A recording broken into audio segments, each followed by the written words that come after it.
Hi, എല്ലാവർക്കും നമസ്കാരം. അപ്പോൾ ഇന്ന് നമ്മളൊരു പാൻ കേക്കാണ് ഉണ്ടാക്കാൻ പോകുന്നത്. കുട്ടികൾക്കൊക്കെ വളരെ ഇഷ്ടമാവണ നല്ല ഈസി ആയിട്ട് ഉണ്ടാക്കാൻ പറ്റുന്ന ഒരു പാൻ കേക്കാണ്.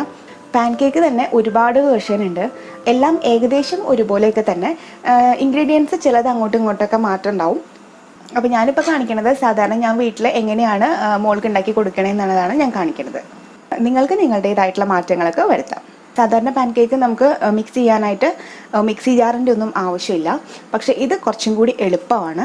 കാരണം നമുക്ക് കുറേ നേരം ഇട്ട് മിക്സ് ചെയ്തിരിക്കേണ്ട കാര്യമില്ല. വിസ്ക് വെച്ചിട്ടൊന്നും മിക്സ് ചെയ്തുകൊണ്ടിരിക്കേണ്ട കാര്യമില്ല. ഒരു 10 സെക്കൻഡ് നമുക്ക് മിക്സിയിലൊന്ന് അടിച്ചെടുത്ത് കഴിഞ്ഞാൽ ഇതിൻ്റെ മാവ് റെഡിയാണ്. അപ്പോൾ ഇതിലേക്ക് ആദ്യം തന്നെ ഒരു മുട്ട ചേർക്കാം.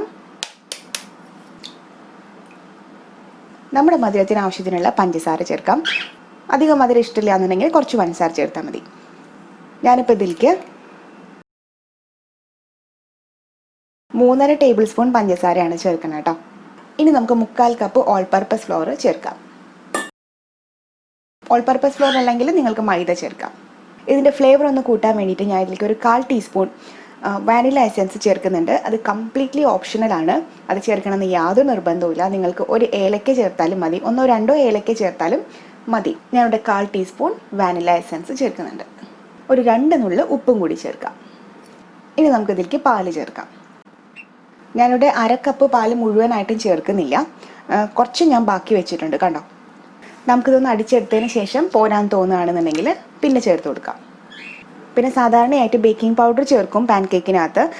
ഞാൻ മിക്കവാറും പാൻ കേക്ക് ഇവിടെ ചെയ്യാറുണ്ട്, ആഴ്ചയിൽ ഒരു 2 വട്ടെങ്കിലും ചെയ്യാറുണ്ട്. ബേക്കിംഗ് പൗഡർ ഞാനങ്ങനെ ചേർക്കാറില്ല കേട്ടോ. അപ്പോൾ നിങ്ങൾക്ക് വേണമെന്നുണ്ടെങ്കിൽ ബേക്കിംഗ് പൗഡർ ചേർക്കാം.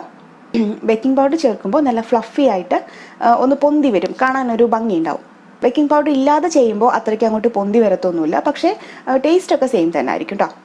അപ്പോൾ ഇനി ഇത് എല്ലാം കൂടിയിട്ട് നമുക്കൊന്ന് അടിച്ചെടുക്കാം. ഒരു 10 സെക്കൻഡ് ഒന്ന് അടിച്ചെടുത്താൽ മതി. ഇപ്പോൾ അടിച്ചെടുത്തിട്ടുണ്ട്. കണ്ടോ, നമ്മുടെ മാവ് ഇങ്ങനെ ആയിരിക്കുന്നത്. അപ്പോൾ ഇതിപ്പോൾ കറക്റ്റാണ്. ഏകദേശം ഒരു ദോശമാവിൻ്റെയൊക്കെ പരുവത്തിലാണ് ഞാൻ അടിച്ചെടുത്തേക്കുന്നത്. അപ്പോൾ ഇനി നമുക്കിത് ഓരോന്നായിട്ട് ചുട്ടെടുക്കാം. അപ്പോൾ ഇതിനായിട്ട് നമ്മൾ സാധാ ദോശ ഉണ്ടാക്കുന്ന പാൻ വെച്ചിട്ട് ചൂടാക്കാം.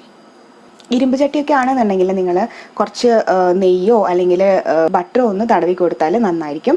വെളിച്ചെണ്ണ ഉപയോഗിക്കരുത് കേട്ടോ. വെളിച്ചെണ്ണ ഉപയോഗിച്ച് കഴിഞ്ഞാൽ കംപ്ലീറ്റ്ലി ഇതിൻ്റെ ഒരു ടേസ്റ്റ് തന്നെ സ്പോയിലായി പോവും. അപ്പോൾ ഒന്നുകിൽ ബട്ടർ അല്ലെങ്കിൽ നെയ്യ് ചട്ടിയിലൊന്ന് പുരട്ടി കൊടുക്കാം. ചട്ടി നന്നായി ചൂടായതിന് ശേഷം മാത്രം മാവ് ഒഴിച്ചു കൊടുത്താൽ മതി. ചെറിയൊരു തവിയിലെടുത്തിട്ട് നമ്മൾ സാധാരണ ദോശ ഇടുന്ന പോലെ ചെറുതായിട്ടൊന്ന് പരത്തി കൊടുക്കാം. കണ്ടോ, നമ്മൾ ബേക്കിംഗ് പൗഡർ ഒന്നും നമ്മൾ ചേർത്തിട്ടില്ല, അല്ലാതെ തന്നെ ഹോൾസൊക്കെ കിട്ടിയിട്ടുണ്ട് നമുക്ക്. നിങ്ങൾക്ക് വേണമെന്നുണ്ടെങ്കിൽ ഈ സൈഡിലൊക്കെ കുറച്ച് ബട്ടർ ഒഴിച്ചു കൊടുക്കാം കേട്ടോ, ഇതിങ്ങനെ മൊരിഞ്ഞ് വരുന്ന സമയത്ത്. ഇപ്പോൾ ഇതൊന്ന് വിട്ട് വരാൻ തുടങ്ങിയിട്ടുണ്ട്. നമുക്കിതൊന്ന് മറിച്ചിട്ട് കൊടുക്കാം. കണ്ടോ, കറക്റ്റ് ആ ഒരു കളറെല്ലാം നല്ല അടിപൊളിയായിട്ട് കിട്ടിയിട്ടുണ്ട്. അരികൊക്കെ വേവാൻ വേണ്ടിയിട്ട് നമുക്കൊന്ന് പ്രസ് ചെയ്ത് കൊടുക്കാം. കണ്ടോ, അപ്പുറത്തെ സൈഡും ഇതുപോലെ മൊരിഞ്ഞ് വന്നിട്ടുണ്ട്. കണ്ടോ, ഇപ്പോൾ 2 സൈഡും കറക്റ്റായിട്ട് വെന്ത് വന്നിട്ടുണ്ട്, മൊരിഞ്ഞിട്ടുണ്ട്. നമ്മൾ ബേക്കിംഗ് പൗഡർ ഒന്നും ചേർക്കാതെ തന്നെ ആ ദോശ പോലെ നല്ല ഹോൾസൊക്കെ വന്നിട്ടുണ്ട്. അപ്പോൾ ഇത് നമുക്ക് എടുത്ത് മാറ്റാം. ഇതുപോലെ തന്നെ നമുക്ക് എല്ലാം ചെയ്തെടുക്കാം. അപ്പോൾ നമ്മുടെ പാൻ കേക്ക് റെഡിയാണ്. നമ്മളിവിടെ 4 എണ്ണമാണ് ഉണ്ടാക്കുന്നത്. 1 കപ്പ് മാവുകൊണ്ട് നമ്മൾ 4 എണ്ണം ഉണ്ടാക്കിയിട്ടുണ്ട്. ഇതിന് തന്നെ വേറൊരു വേർഷൻ ഞാൻ ഇതിന് മുന്നേ ചെയ്തിട്ടുണ്ട്. കുറച്ചും കൂടി ഹെൽത്തിയർ ആയിട്ടുള്ളൊരു വേർഷനാണ് ചെയ്തിട്ടുള്ളത്. അപ്പോൾ അതിൻ്റെ ലിങ്ക് ഈ ഒരു വീഡിയോൻ്റെ മേലെ നിങ്ങൾക്ക് കാണാൻ പറ്റും. അതിലൊന്ന് ക്ലിക്ക് ചെയ്താൽ മതി. അപ്പോൾ വീഡിയോ എല്ലാവർക്കും ഇഷ്ടമായി എന്ന് വിചാരിക്കണം. വീഡിയോ ഇഷ്ടമായിട്ടുണ്ടെങ്കിൽ ലൈക്ക് ചെയ്യുക, ഷെയർ ചെയ്യുക, കമൻറ്റ് ചെയ്യുക. നിങ്ങൾ ആദ്യമായിട്ടാണ് എൻ്റെ ചാനൽ കാണണമെന്നുണ്ടെങ്കിൽ സബ്സ്ക്രൈബ് ചെയ്യുക. തൊട്ടപ്പുറത്തുള്ള ബെല്ലൈക്കണിലും കൂടിയിട്ടൊന്ന് ക്ലിക്ക് ചെയ്യുക കേട്ടോ. എന്നാൽ മാത്രമേ ഞാൻ ഫ്യൂച്ചറിൽ വീഡിയോസ് പോസ്റ്റ് ചെയ്യുമ്പോൾ നിങ്ങൾക്ക് അപ്പം തന്നെ നോട്ടിഫിക്കേഷൻ കിട്ടുള്ളൂ. അപ്പം തന്നെ വന്നിട്ട് വീഡിയോ കാണാനും പറ്റുള്ളൂ. അപ്പോൾ മറക്കാതെ ചെയ്യുക എല്ലാവരും. എല്ലാവർക്കും നന്ദി, നമസ്കാരം.